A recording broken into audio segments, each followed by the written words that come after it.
Listen to Aaron Snyder, a revolutionized Civil Works team member, as he interviews author Simon Sinek during the Core's Leadership Workshop on August 11th, 2020. Mr. Sinek was inspiring Core leadership to take care of their people, focus on the end state, and having an infinite mindset. More information on the revolutionized Civil Works effort can be found by Googling Revolutionize USACE. We'll be recording this part of the conference as well. So I guess, what I wanted to do is start out with, throughout history, the Corps has been faced with many challenges. Our mission size seems to grow. We have aging infrastructure. We have continuously increasing demands on water resource infrastructure. Obviously, there's impacts from storms and floods and even pandemics that we see. So we have lots of great challenges, but it also creates opportunities with us. And we do have Simon Sinek here today to talk about leadership during these challenges. Obviously, Simon's a visionary thinker. He's focused on advancing a vision where the vast majority of people wake up every morning inspired, feel safe, and end the day fulfilled. And I think that's something that's really key to what our goals should be for our staff in the Corps of Engineers. So we're going to ask Simon to talk about that in a little bit. He's provided us with inspiration through his books of Start With Why, Leaders Eat Last, and most recently, The Infinite Game. Simon's fascinated by people and organizations that make the greatest and longest-lasting impact in the world, which again represents the Corps of Engineers. We have a long-lasting impact, on the navigation, the flood risk mission, and ecosystem. And Simon's focused on teaching leaders how to inspire people, which I think is a really important focus for us as we move forward. This isn't the first time that Simon's been with us. He was with us back in 2014. So we're looking forward to hearing from him here again. And really what we've asked Simon to do today is to inspire our leaders to become visionaries, build trusting teams, and focus on these revolutionized efforts. So with that, it's my pleasure to introduce Simon Sinek. And Simon, I think first off, if we could, talking about your vision of inspiring people, having them feel safe and fulfilled, what are some of the most important approaches that leaders in a government agency need to do to really get to that goal overall? Well, I don't think there's any reason to distinguish leaders in a government agency. I mean, leaders are leaders wherever they are. And I think one of the things that, and DOD tends to understand this better than the civilian world, to be honest, but which is what is a leader. I think leadership is misunderstood, that leadership is not about being in charge, but it's the responsibility to take care of those in our charge. And very often we promote people because they're good at their jobs. Someone's a great engineer, you promote them to be in charge of all the other engineers. But that's a different skill set entirely. Being good at your job doesn't mean you're good at leading other people to be good at their job. And this is one of the reasons we get managers and not leaders, because I really am better than you at your job. That's what got me promoted. Too bad that's not your job anymore. And so I think one of the bigger challenges is we put people in positions without training them for that job, i.e. the leadership position. So I think one of the things that government can do, and as I said, DOD is better than most, but I think there's a lot of skills that go into being a good leader that aren't being taught. So for example, though you may go through leadership training, are you being taught empathetic listening or active listening? Are you being taught how to have a difficult conversation? Are you being taught effective confrontation? If someone did something poorly and they need to get in trouble, is there a way to do it without destroying their morale or their self-confidence, but rather that it becomes a growth opportunity? And I think that's one of the biggest challenges for organizations these days, which is we're not equipping people to lead. Great. So talking about inspiration and leadership, and many of our leaders have transitioned from that execution role into the leadership roles, and that visionary component which they have now, which, when making that transition, what are some of those key changes leaders should expect in how they need to behave, and how should they be adjusting to those new roles? Well, as I said before, your job is now to take care of other human beings and make sure that they have the skills, that they have the resources, that they have a clear path to do their jobs. That doesn't mean that we can't intervene and help where necessary, but it's about seeing the people around us rise. And I think one of the challenges in a government agency, one of the reasons we get bureaucrats is because we don't allow people discretion. The rules are the only thing they have.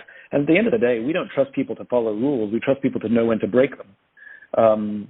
And I'll give you two true stories. They're unrelated. We have a very simple rule in the United States Air Force. Don't fly in Iranian airspace. And it's real simple, right? There was a KC-135 flying donuts, and the crew accidentally drifted into Iranian airspace. True story. Separate incident, separate story, nothing related. Same AOR. Another KC-135 is doing the same thing, and they get a call from a fighter pilot in the area who calls bingo, and he needs gas. And the crew makes the decision that the quickest way to get to him was to slice through a little bit of Iranian airspace. Only one of those crews got in trouble. But the problem is if you put a bureaucrat in charge of that, because by the letter of the law, they both broke the same rule, they should both be punished. And the problem with that is if you remove discretion, is you're now going to be creating an environment where people actually won't do the right thing because they're more afraid of getting in trouble. And we know what this looks like. We've seen it happen in the civilian world when the rules become more important than the people. For example, we saw what happened on United Airlines, where a passenger was dragged off the plane with a broken nose, broken teeth, and a concussion. And I actually feel sorry for every one of the crew members because 100% of that crew knew that was the wrong thing to do, and yet none of them intervened because they were more afraid of getting in trouble than they were of doing the right thing. That's the worst thing we can do, is create an environment where people fear getting in trouble more than doing the right thing, because then people actually do get hurt. So Simon, kind of building on the concept of bureaucrats and trusting teams, and I think in your book you talk about weak cultures. In weak cultures, people find safety in the rules, which damages trust. And to have high-performing teams, they start with trust. How, as an organization with so many rules, can leadership begin to address this challenge? Like, what should we do first? How do you focus on trust with so many rules still in place? So it's an accountability thing, right? Which is, in an organization that's low on trust, we make the rules accountable, because I can't get in trouble if I was just following the rules. The book becomes the accountability, right? Whereas in a high trust organization, we make people accountable, not the book. And so the question is, what is the organization doing to build trust? So, for example, if somebody screws up, instead of yelling and screaming at them, we say, okay, let's sit down and figure out what happened here. I'm not talking about negligence. I'm not talking about. I'm talking about. Not everybody is a high performer every day, and not everything goes smoothly. The question is, what happens when things don't go smoothly? Is there an environment in which people can raise their hand and say, I made a mistake? We all know what it feels like to work on a trusting team. It literally is that expression where someone can raise their hand and say, hey, I made a mistake, or I haven't been trained for the job you've asked me to do. I need more training, or I've got trouble at home. It's affecting my work, or I'm scared, or I need help, without any fear of humiliation or retribution, without any fear that by saying these things, it'll somehow inhibit their career growth or their promotability, but rather they say these things with the confidence that someone will rush to support them, be it a colleague or a boss. We also all, unfortunately, know what it feels like not to be on a trusting team, where you would never admit a mistake for fear of getting in trouble, humiliated, or affecting your promotability. We do not ask for help, and it's better that we pretend that we know what we're doing than admit that we don't know what we're doing, which may work in the short term, but over time, organizations break that way. That kind of moves us towards, culture change and adapting to the future. And, one thing we focused on really, how can we shift our mindset to get away from protectionism and protecting our current business model and embracing some of that change, both in just how we deliver, but also culturally? So here's the reality about being human is none of us is strong enough or smart enough to do this alone. We're not strong enough or smart enough to manage our own careers alone, to solve problems alone. We're social animals. We need each other. And so if you're going to change a culture, it requires courage. And none of us has the courage to do it alone. It's going to take small groups of us. And so if one of us thinks that it's worth it and somebody else thinks it's worth it and somebody else thinks it's worth it, we have to look out for each other. The courage to do something slightly differently. And it doesn't have to be revolutionary. It can come in small steps. The problem with revolution is it stands out, it's violent, it's loud, there's usually a counter-revolution, and it may or may not be sticky once that person leaves. The nice thing about evolution is it tends to be slow, it tends not to offend people, and you produce enough change that over the course of time there's no going back. It requires patience. That's one of the hard things. So I think where there are opportunities to work within the system to change the system, you're in the shadows and nobody's bucking you, because as soon as you're loud, remember, the people who defend the status quo are the people who benefit most from the status quo. And I sort of hate this idea where, you always hear this in presentations. People fear change. No, they do not. People fear sudden change. That's all. But little incremental change. How do you eat an elephant one mouthful at a time? It's the way you do it. And I'm a great believer in you do it with a team of volunteers. There's something called the law of diffusion of innovations, which is a theory from the 1960s, which is basically how you affect change in these kinds of organizations. It's how you affect cultural change, which is we accept that all population sits across the standard deviation, the old bell curve, right? If you have high performers, you're going to have low performers, and you're going to have an average. What the law of diffusion tells us is that the first 2.5% of our population are innovators and our early adopters. These are the big idea people, the people who see the future that we don't see. Those are your innovators. Then you have your early adopters, which are the next 12.5%. These are the people who, they have a higher risk tolerance. They're willing to try something new because they believe it's the right thing to do. They understand that it comes at some personal expense, sometimes time and energy, sometimes money. Then you have the majority, which is the bell, the average. And then you have the laggards at the end, the last 16%, who they're only going to change when, quite frankly, they're forced to, when somebody with way more authority tells them that they have to. And sometimes even then they resist. Most people believe that you have to change the bell to change an organization. And this is why we usually see these big sweeping changes where senior leadership announces, this is how we're going to do it from now. Or we have big PowerPoint presentations saying, hey guys, we need to make this change. I need you to change your mindset. And quite frankly, it doesn't work. And it's definitely not sticky. And the reason is because the majority, they have a lower risk tolerance. They want to know what's in it for them. They want to know, am I safe if everything goes wrong? They don't have that same risk tolerance. And so that early majority, the people who buy a new piece of technology, those early adopters who buy a new piece of technology when it first comes out, even if it's imperfect, they stand in line for a new Star Wars film for 6 hours, even though you can just go see it in 2 weeks and just buy a ticket and walk in. They believe that sacrifice is worth it. So if you want to affect systemic change, you actually don't aim at the bell, you aim at the early adopters. You start talking in language about the kind of change you imagine, you speak in inspiring terms. People come up to you after a conference and say, hey, I really like what you had to say. Those are the people whose names you write down. You say, I want you to try this. I want you to do this. And you start to affect change. We did this in a large DoD organization. I'll leave out which one, but let's just say it's very, very, very large. And we knew that they had a cultural problem. Morale was low. People felt disconnected from the organization.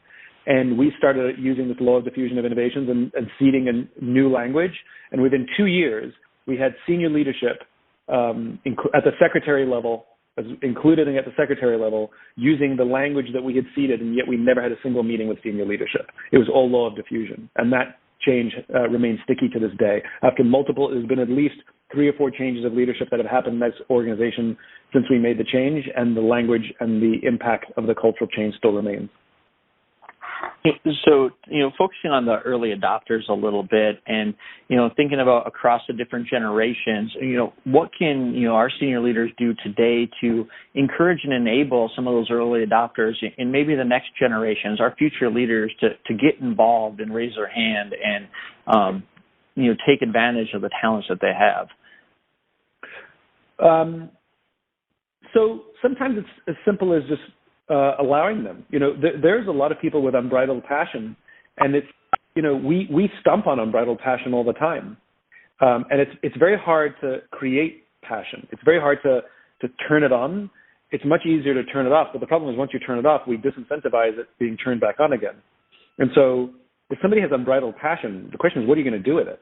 Where can you put them? And you can put some edges on the sandpit. That's no problem. If someone goes a little bit out of line, you just pull them aside and be like, listen, I freaking love your passion. I just need you to stay within this sandbox, because otherwise you're going to make it impossible for me to help you.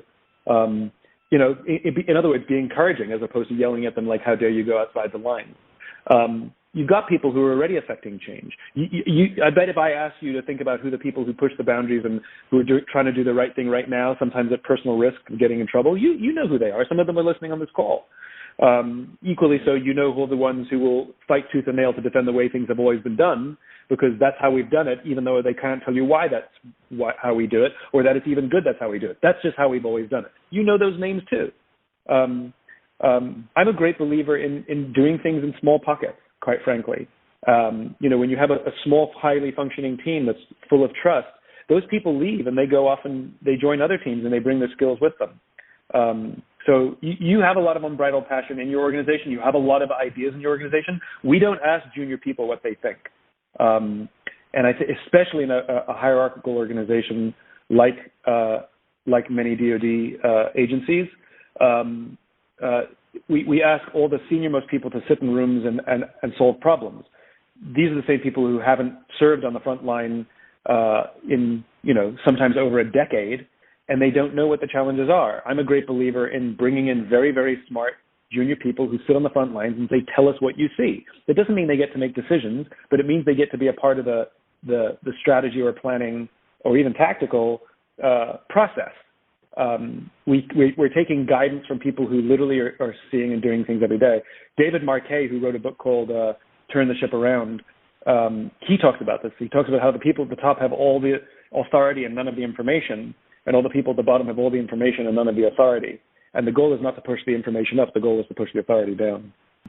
In thinking about encouraging innovation and bringing people to the forefront, and obviously, we don't want to be out there yelling at people because that clearly discourages. Are there little things that, we should be doing besides encouraging, or on the flip side, like what are some of those negative attributes maybe that we see day to day that might, really hold back that innovation and we don't even know about it? Well, I think we as I said before, we defer to the rules, or we defer to the way things have always been done, not because it's right, but because it's familiar or because it's comfortable, which is legitimate. We're, human beings crave comfort, and we want things to be easier. But I think it's a very good practice to ask the question, why are we doing this way, and is there a better way to do it? The answer can come back, this way works fine. Here's why we do it this way. But I think especially when things cause cultural issues, they cause friction, or even they actually slow things down, I think for somebody to ask the question and to legitimately say, does anybody know why we do it this way? Because if everybody shrugs their shoulders, there's probably an opportunity to say, well, what way would you do it now? I think COVID is a fantastic learning environment. And what I mean by that is, crisis is the great revealer, because all the things that may have been lingering, good and bad, you can see them much more starkly during crisis. And for the organizations that are struggling to pivot in COVID right now, basically they're the ones that have doubled down on their old business models. How do we do what we were always doing and do it during COVID times? The organizations that are more successfully pivoting, they're saying, okay, let's pretend that we're starting our organization from scratch, and this is the environment we're starting our organization on. How do we share the value that we have with others, given all the circumstances we have now? And they're basically operating like startups, no matter how much success they've had in the past. Meaning everything's on the table, everything's up for reinvention. I also think, just to digress slightly, one of the things that leaders can learn more of is empathy. In other words, someone is not the problem, but they may have a problem. If we walk into their office and say, what have you done now versus what has happened, and how can I help? I want to switch gears a little bit, Simon. Thinking about so ethical fading. With the workload that the Corps has had for a long time. Being in that, the Army and DoD, we get a lot of extra guidance. There's extensive requirements and sometimes bureaucratic processes on our staff. That puts a lot of pressure on our team. And so, what risks do we face as an agency from ethical fading? So I learned about ethical fading from the Army. I saw a presentation at a DoD event by Dr. Lenny Wong, who who's a retired colonel from the Army. And basically, he introduced me to this concept. It's a psychological concept called ethical fading. It's where people inside an organization, it's a cultural problem, it's not an individual problem. It's where people inside an organization, it becomes culturally acceptable to make unethical decisions, and the people who are making those decisions believe that they are well within their ethical framework. They don't believe they're doing anything wrong. And the example that he gave a few. For example, in the Army, they have young. It's worth saying, by the way, that the military believes that they hold themselves to a higher ethical standard than civilian populations, and civilian populations agree. They think that the military holds itself to higher ethical standards.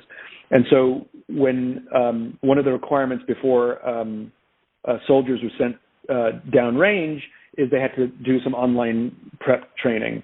And what they would do is these young officers would collect the IDs of everybody in their squad, and they would have the smartest guy in the room plug in the CAT cards 9 times and do the test 9 times and spit out all the certificates. Everybody showed that they'd completed the training, and now they can all go downrange. That's called lying. That's highly unethical, but they didn't think that they'd done anything wrong.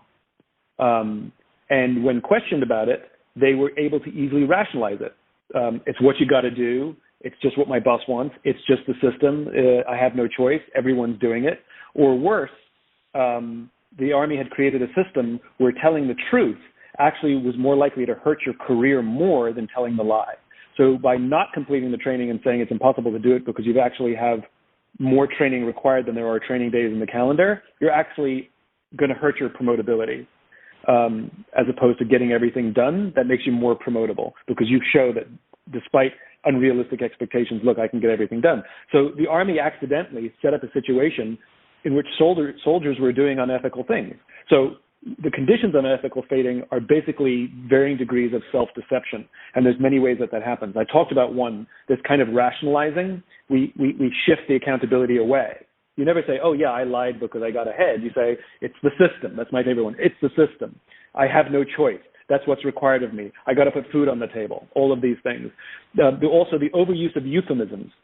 Like companies, for example, no one would ever spy on their customers, but they love data mining. Well, what's the difference, right? We saw it happen during the Gulf War. Like our nation, fundamentally, because of our values, does not believe in torture. Enhanced interrogation sounds very appealing.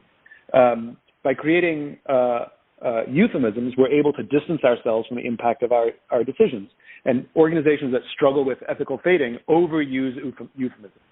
The other one is the old proverbial slippery slope. Somebody does it, they get away with it. Somebody else does it, they get away with it.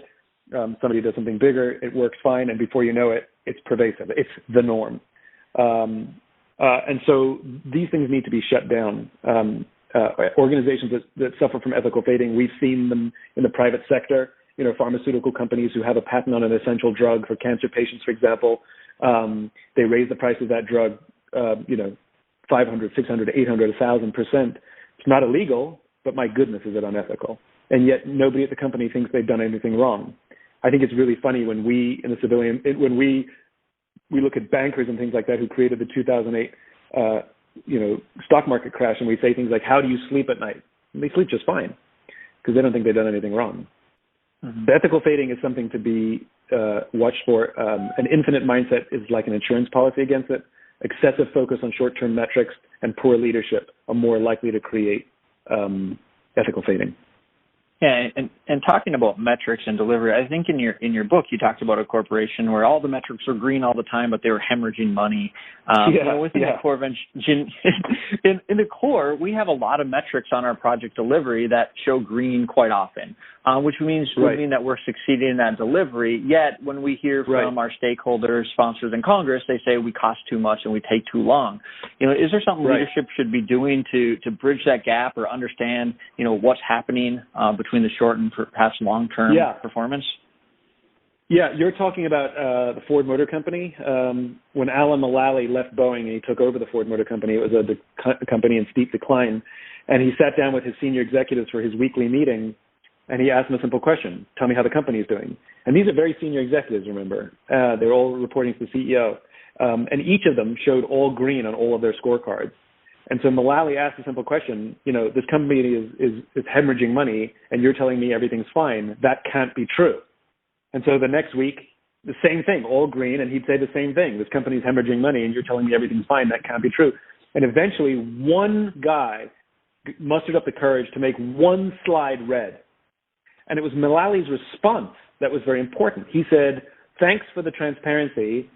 Now, what can we do to help him?" The reason the organization was the way it was is because in the past, if you presented a red slide, you got fired. And so what did they all start doing? They all started lying. And so you need an organization that wants to know everything that's broken. I'll use a funny war example only because it just popped into my mind. I can't remember if it was the Yom Kippur War or the Six-Day War in Israel, but the Israelis had decimated the Jordanian Air Force before they even left the ground. There was nothing left. And yet, because the punishments were so severe, command reported up, the reports came up they never told command. So you had senior command, coming up with an Air Force response with no Air Force. This is an extreme example of what happens when people fear telling the truth. You need to create an environment in which people embrace the truth, even if it's difficult or uncomfortable. I love, at the end of a project, instead of patting ourselves on the back about how well we did and pointing out all the things that went right, I love to ask the question at the end of a project, what sucked and what sucked less? And you create a culture where people want to talk about all the broken things, all the missed opportunities, all the things that were fine, because fundamentally every organization should be obsessed with constant improvement. In other words, you hope that everything you do is better than the last.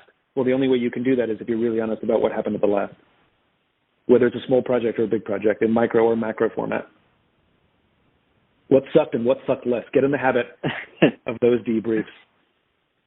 Yeah, and you're looking at common sense throughout as well. One concept that I don't think was in your books, but it was definitely in the book club, and we talked about it. They talked about it quite a bit, or you did.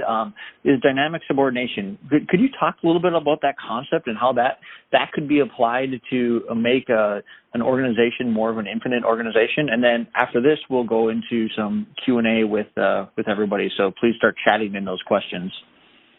That's Rich Davini's concept. He's the expert on that stuff.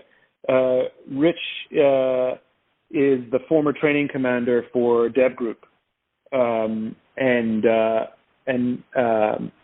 so he's the one who talks about dynamic subordination. So we'd have to check in with him on that. Okay. Yeah, that concept, my understanding was it was kind of like basically you let the expert kind of be the leader no matter what your rank is. Correct. So when there's somebody that's, an expert in one Correct. field, you're able to, give them the reins and let them be in control. So even though you have Right. a hierarchy, during specific tasks and focus, you're able to really transfer that responsibility to others. That just seems like something that could really help. The thing that a lot of people in authority are afraid of that is they think they're giving away their rank or their position, and they're not. What they're simply saying is there's somebody who knows more about the subject than I do, and it would be smart for me to defer to this person or at least take counsel from this person. And if it's something tactical, to let them actually do the job. If you're the most senior person in the office, but you don't know how to change the paper in the printer, you go to the person who knows how to change the paper in the printer and be like, will you do this for me? You've given up none of your authority. It's the same thing. Now, if you're willing to let somebody, show you how to work your email, then let them do their job as an engineer as well if they know more about a subject than you do. That's dynamic subordination. And by the way, it builds massive, massive trust with a team because we now as the team see that our boss actually makes us feel valued and valuable, and we actually have value. And when we give people that kind of accountability, they tend to rise to the occasion. It's when our boss comes in and swoops in and solves every problem that we tend to see accountability decline. Ironically. So I a couple questions moving to the chat here now. So again, encourage everybody, put your chats, questions in there for Simon here, but we got a couple. So Simon, one of the questions is how do leaders adapt and thrive to the virtual work environment?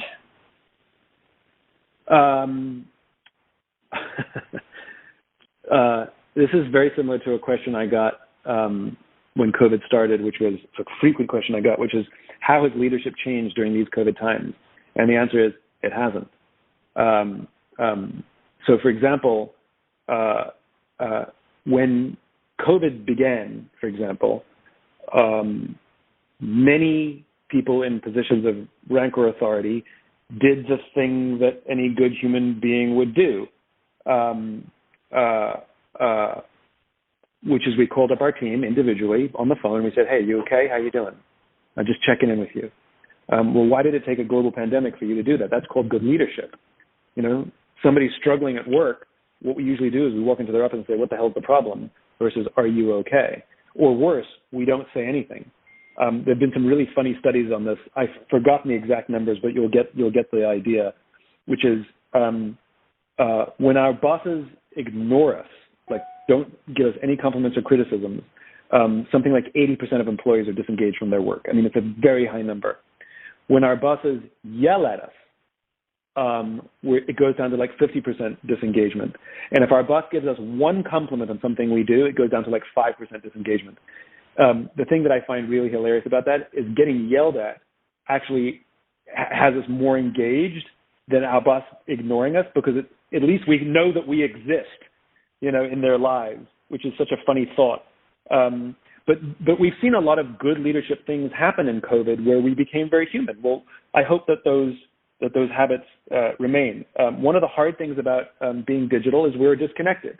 And a lot of organizations falsely believe that, look how functional we are digitally, why would we ever go back to the office? Yeah, well, first of all, those relationships pre-existed. Good luck onboarding somebody new in this format. And number two, take it from somebody who's run a virtual organization for the past decade, it requires a lot more work because you don't have the benefit of being like, hey, you want to get lunch, or bumping into somebody in the hallway, or walking into a meeting with somebody and walking out of a meeting with somebody, passing someone in the hallway and be like, oh, by the way, I needed to tell you something. It's all those little interactions that actually create relationship and allow us to start to build trust. Those are completely eliminated. Every single one of those is eliminated in a digital format, which means we actually have to create artificial environments for those things to happen. Like a huddle, a weekly huddle where we actually don't talk about work. We just talk about how was your weekend, what's on your heart and mind, all those little human interactions. So we have to remember that leadership continues to be human. We have to create those artificial environments where we can express our humanity and just talk about who we are and what we're doing and what we believe and what's going on at home and all of this stuff that you would talk about in the hallway or at lunch. And we have to remember to check in with people, especially during crisis when trauma affects different people at different times in different ways. Oh, good. And one thing, I think I've noticed is, face-to-face is great, but really it comes down to diversity. I've noticed a lot of people that are shyer in those face-to-face meetings now with the chat and all this other stuff have also been able to get some great ideas out there. So really take advantage of all situations when we can have it. But, diverse interactions is what's most important, it seems like, to generate those ideas and allow that communication. And looking at our and chat... the reality is... Sorry. Go ahead, Simon. I was just going to make one more point at the risk of beating a dead horse. Digital cannot replace good old-fashioned human interaction. There is no brainstorming that's happening on a WebEx right now that is as good as putting a bunch of people in a room with a whiteboard. It just doesn't work. Yeah. I would even say, having this fireside chat would be a little bit easier if we were sitting face-to-face and, didn't have to look through a computer screen. But one of the questions is, getting into communications. Our organization is pretty large, more than 30,000 people. We're trying to take these evolutionary steps to drive culture, but, we need to be able to communicate that. Are there any ideas on what we could be doing differently or better in communication across the organization? Oh, and that was from Cherie. Yes. The answer is, yes. Government is really bad at communicating, and DoD might be worse.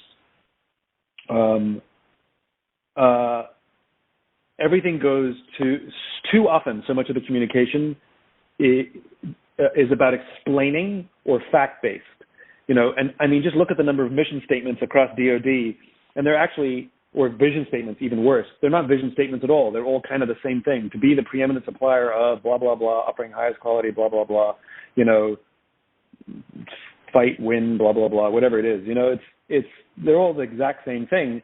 One is indistinguishable from another except for whatever the headline on the first vision. Those aren't vision statements. Those are just statements of fact. That's your job.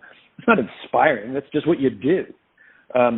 And the question I would ask is if it's truly a vision, and remember, we call it vision because you can see it. It's in your mind's eye. It's in your imagination. We call it vision. And so if everything you were to do would go absolutely perfectly, if everything that the Corps of Engineers did just completely perfectly, tell me what the world would look like. Describe that world that has nothing to do with engineering or the Corps of Engineers. Describe the world, right? And, I use obvious examples, woman are created equal, endowed with unalienable rights. That certainly wasn't the case when we wrote that document, and we're still struggling to achieve that ideal. But what they wrote down was a vision, which is if we get everything right, that's the world we will live in, and that's something we should strive for, and we'll die trying, even though we know we'll never get there. Martin Luther King, the dream. One day, little black children will play, will play on the playground, will hold hands on the playground with little white children. That's the vision. He painted a picture for us of where we're trying to get to. And if everything went perfectly, that's the world we would live in. And so I think and I saw the question here, which is, you're doing a good job inwardly. However, it's not working outside. I assume that's what our CW program is. Then I would argue that it's not working internally as well as you think it is, because people are people. And people respond to an inspirational message exactly the same whether they work for your organization or whether they don't work for your organization. And if you're not inspiring the outside world and you know that, then the odds are you're probably not inspiring the inside world as much as you think you are. But to rely on visionary language. Think about all of the visionary leaders who we love, whether they're in business or in military. They speak in lofty terms. And sometimes explanation or defaulting to the fact, not to mention the fact, I'm tired of reading a vision statement that is literally 2.5 paragraphs long. It's a sentence. Give me a sentence. Let me capture a vision. Don't explain how you're going to get there, all the details, all the challenges, and the product in the vision statement. All that stuff's important, but not in that statement. So looking at the next couple of questions here, a question from Ms. Brown. How do the principles in the infinite game apply to a government organization? And maybe combining the question from Matt Parks, what does success look like for that organization? So let's, I don't know if everybody's familiar with the infinite game, so just really quickly, Dr. James Carson in the mid-1980s articulated that there are two types of games, finite games and infinite games. Finite games are defined as known players, fixed rules, and agreed upon objectives. Baseball, football, there's always a beginning, middle, and an end. Infinite games are defined as known and unknown players. The rules are changeable, and the objective is to perpetuate, to stay in the game. So, for example, you have to know the game you're in before you can even decide that. So when you're building a dam, let's say, there's a beginning, middle, and end, and standard metrics apply. What's the cost? What's the time? Does it work? And when you're done with that, on to the next, right? There's literally a beginning, middle, and end. So finite metrics are perfectly legitimate if it's a finite thing. The Corps of Engineers itself is infinite. You want the organization to survive forever, preferably. And so those are the more cultural questions. So what are the things we have to do to ensure survival for the rest of time? And that's why I talk about having a mindset for constant improvement. So when you talk about the metrics, first of all, even in the infinite game, the traditional metrics still apply. The question is, what's the context? And I often talk about it in terms of lifestyle. We overuse war and sports analogies when we talk about our organization. We overuse finite examples when talking about infinite circumstances. So when you talk about the cultural change or the organization itself, and by the way, how you do projects is more infinite than the projects you're actually doing, So the analogy needs to be one of the metaphor needs to be one of lifestyle. So what does it take to be a healthy human being? You want to exercise, you want to eat healthy, you want to get a lot of sleep and maintain your personal relationships, probably a list of 30 other things. Hard to do all of those things perfectly all the time, but you strive for them. And it's totally fine to have finite goals. I want to lose X amount of weight by X date. And you stand on the scale every day, and metrics are good. They help us measure speed and distance. That's what metrics do. And if you achieve your goal, you're all excited, but you still have to keep doing it. It's like you can't, just because you built a dam on time and on budget, great, now you have to do it again and again and again and again. In other words, it's not over. It's not actually finite. It's part of something more infinite. And if you miss your goal, in your weight loss regime, the reality is nothing happens. Because it was arbitrarily set in the first place in an infinite scenario. We choose our own goals in an infinite scenario. We choose our own metrics in an infinite scenario. But the reality is, when we play with an infinite mindset, the traditional metrics still should increase. So you'll find where there's a well-led, infinite-minded leader, a well-led organization led by an infinite-minded leader, you'll find the traditional metrics tend to outperform the others. So the question was, how do you define success in an infinite game? Well, that's a very good question, which is, it's not just measuring what you achieve, it's measuring momentum and improvement. So what sucks less? Where is there opportunity for improvement? Are you able to do all the things that I wrote about? Do you have a just cause? Are you building trusting teams? Are you studying your worthy rivals? Are you able to identify your weaknesses that you can build upon? Do you need to make an existential flex? Do you have that capacity? And do you have the courage to do any of these things? And if the answer is no anywhere, then start working on those things. Yeah, that's, it's hard. That's all really good. It is hard, and that's one of the challenges we have for our leaders is looking at this revolutionized effort we're trying to do. Change is hard. Push the envelope, and we heard a little bit here about vision, obviously, and there's a comment here about vision statements being memorable, and really it seems like those vision statements need to inspire us as an organization. And unfortunately, when you go in and ask many of the core staff, what's our vision statement, they can kind of piece it together, but unfortunately, it hasn't been a lot that have just been able to recite it and say, this inspired me. And really, who's responsible for that vision? Is it the top level or all leaders? I mean, a lot of the core's campaign plan, all these other plans, they start at the top and work their way down. But that approach, might be missing the grassroots innovation. So where should all of these efforts start? Should the tail wag the dog, per se? It's not should, it's could. The reality is, if it comes from the top, it's way more efficient. So do you want it to come from the top? Sure, I'd love it to come from the top. Good leadership from the top is wonderful. We can all feel it. And it's just, it gets sticky a lot quicker. But if you don't have good leadership at the top, and even though they're good people, they just may not be infinite-minded leaders, then it can come from the middle. Absolutely. The example I gave of the other DoD organization absolutely came from the middle, from well-intentioned people who are better articulating the organization's cause than leaders themselves. I think we also need to push the definition of memorable. I think a vision needs to be more than memorable. It needs to be relevant. It needs to be inspiring. It needs to touch the core of who I am. If it's memorable, maybe it's because it was just written, in a cute little jingle and I can remember it. Is it memorable because I've heard it 55,000 times and I can say it back with rote, but when I repeat it back, I look up and I remember it from my memory, not because it actually appeals to me. Vision is when somebody, you should be recruiting people to work in your organization who are inspired by your vision and want to really, really work in your organization. That they chose not to take a job with Bechtel, or they chose not to take a job in a different part of the Army, but they really wanted to work here because your vision inspires them. And when they recite the vision, it's not just because they remember it. They're saying it as if they wrote it. They're saying it as if their own. Like you tap something deep inside of them that makes them feel this is where I belong.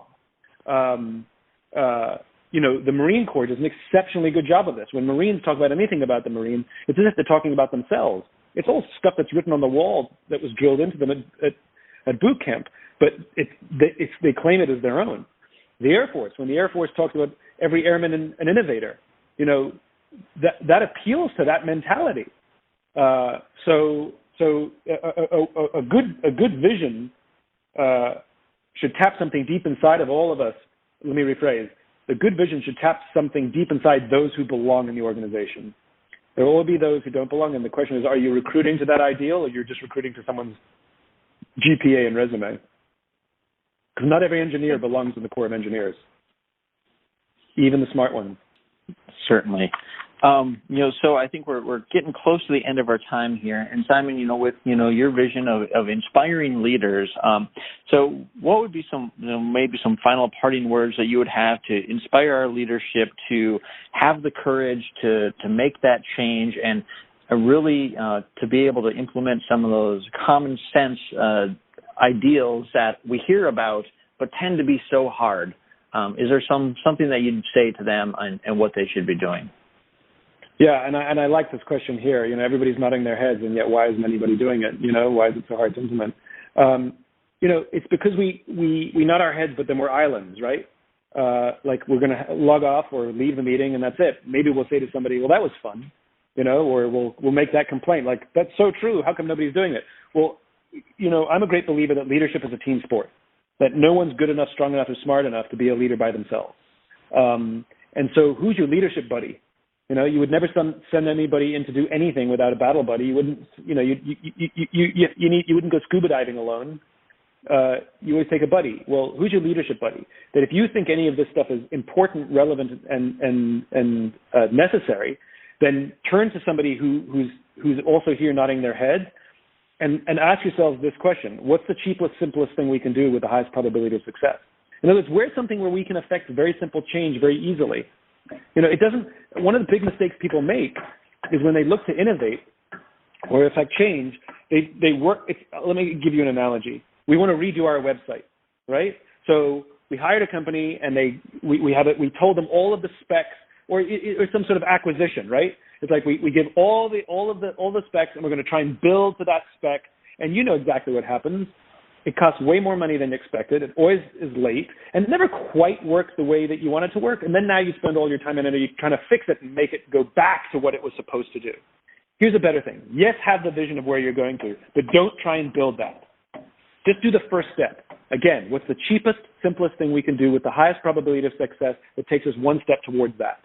Okay, now, what's the cheapest, simplest thing we can do to improve upon that? Or what's the next cheapest, simplest thing we can do with the highest probability of success that takes us another step towards that thing? And if you keep going in that incremental stage, what you find out is by the time you've had a few years, you're actually way past and way better than the thing you were originally planning. And so it's the same for the culture. Get together as a team, offer each other top cover, and say to each other, what's the cheapest, simplest thing we can do with the highest probability of success? Maybe it's just changing the front page of a damn PowerPoint, right? Maybe it's just not using a PowerPoint. But my point is there are really simple things you can do that over the course of time will start to affect significant cultural changes, and you just keep doing it. But the vision is the thing that keeps you focused on where you're going. You cannot drive across the country without a destination, right? Where are you going? On vacation. Well, how are you going to get there? I'm going to take I-95. And then you set all your metrics. I'm going to drive X amount of miles per day. I'm going to drive X on this road at an average speed. And you're all excited because you hit your average speed and you're driving 300 miles a day, but you don't know where you're going. And so if there's a roadblock, what are you going to do? Panic or sit there. Whereas if you know you're going from DC to California, you can still have all the same metrics. And if you miss them because there's a storm or there's a roadblock, you can take a side road that to the rest of the world looks like you're going slowly or sideways, but you know you're just going around the traffic. And so that's what vision provides. Vision provides that infinite direction that we can sort of bend and weave our way towards it. And this is why the visionary and the operator work in perfect tandem. The visionary is fixated on the destination, that vision, and the operator is down in the weeds going, okay, I need to go slightly to the left, which even though it looks like I'm going off target, trust me, I just need to go around this boulder. And it's that constant communication between frontline and senior or operator and visionary that make an organization work. You've got to do it in teams. Great. Plus teams give you courage. All right. Well, unfortunately, we've reached really the end of our time here. But Simon, I'd like to thank you on behalf of the Army Corps of Engineers for your time, your inspiration today, and the challenges that you've laid out for us. As a reminder to our leadership, we'll be hosting an Infinite Game book club in 3 to 4 weeks to talk about some of these concepts more.